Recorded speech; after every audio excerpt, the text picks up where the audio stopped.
রাধে রাধে বন্ধুরা, ভিডিওটি শেষ পর্যন্ত দেখো এবং ভালো লাগলে প্লিজ শেয়ার, সাবস্ক্রাইব আর কমেন্ট করে দিও। হাই বন্ধুরা, তো আজকে আমি তোমাদের সাথে কিছু নতুন শেয়ার করব। সেটা হচ্ছে একটা কুলোর ডিজাইন। তো এটা আমার একটা কাস্টমারের অর্ডার। তো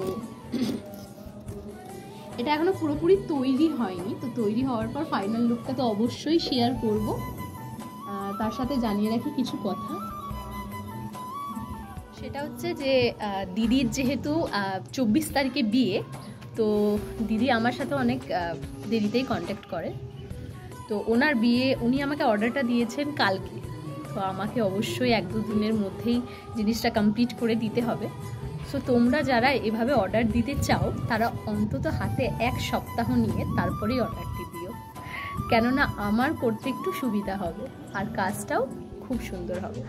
চলো বেশি বকবক না করে কাজটা শুরু করি। তো দেখতেই পাচ্ছ আমি কুলোর উপরে প্রথমে একটা হোয়াইট প্রাইম করে নিচ্ছি।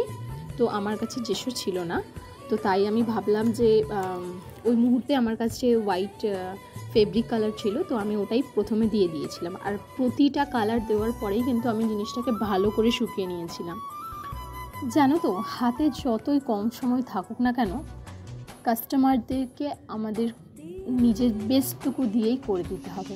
তো এটাই যেন মাথায় থাকে, এবং অবশ্য আমি তো সেটা মাথায় রেখেই করি।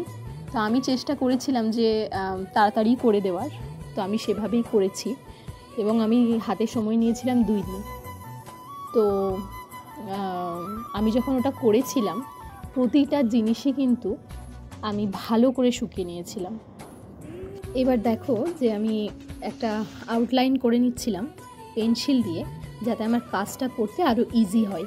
কিভাবে ভিডিওটা করব ভেবে পাচ্ছিলাম না, তো একটা ইনস্টাগ্রাম ভিডিও করে ফেলেছিলাম।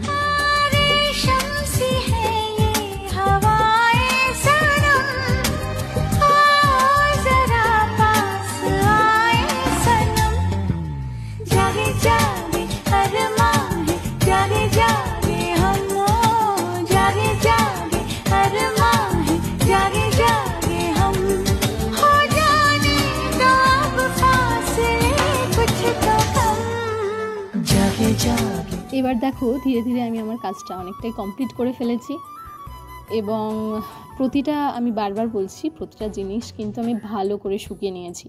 কারণ যদি তোমরা ভালো করে জিনিসটা না শুকাও তাহলে না রঙগুলো ব্লেন্ড, মানে অন্য কালারের সাথে ব্লেন্ড হয়ে যাবে বা ভালো দেখাবে না ব্যাপারটা।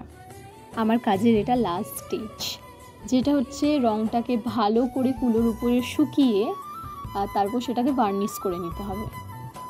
তো এটা দেখতেই পারছো ডেকরের ভার্নিশ, গ্লস ভার্নিশ। তো আমি এটা প্রথমে ভার্নিশ করে তারপর এটা আমি আবার রোদে ভালো করে শুকিয়ে নিয়েছিলাম। তারপর আমার পুরো কাজটা কমপ্লিট। ভার্নিশটা ফ্যান ব্রাশ দিয়ে করলে ভালো হয়, যেহেতু আমার কাছে ওই ব্রাশটা ছিল না, তাই আমি আমার এই তুলি দিয়েই করে নিয়েছিলাম। তো বন্ধুরা, আমার হাতের কাজ যদি তোমাদের ভালো লেগে থাকে অবশ্যই আমাকে বুকিং করতে পারো এবং কমেন্ট করো। কমেন্টের মাধ্যমে আমি তোমাদের সাথে কন্ট্যাক্ট করে নেব। সো ফাইনাল রেজাল্টটা এবার তোমরাই দেখে নাও।